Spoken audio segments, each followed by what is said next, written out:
Welcome back to Guruji English Classes, Grammar Series. Today, we'll tackle a common language blunder, misusing beside and besides.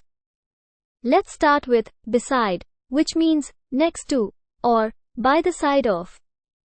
Don't confuse it with besides, which means in addition to or apart from. Remember, beside refers to physical proximity, while besides refers to something unrelated.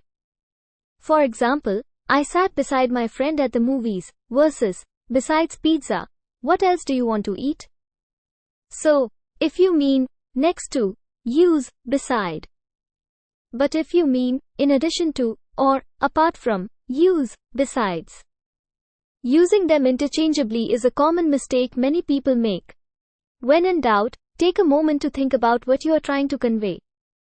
Remember, clear communication is key, especially when it comes to written and spoken language.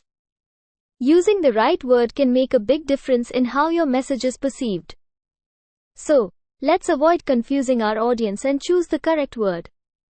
Now you know the difference between beside and besides.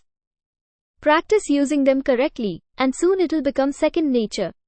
And that's it for today's grammar lesson. Stay tuned for more tips and tricks. Don't forget to like and subscribe for more content, and leave your grammar questions in the comments below. Thanks for watching, and see you next time. Learn for better future. Join Career Building School by Guruji English Classes.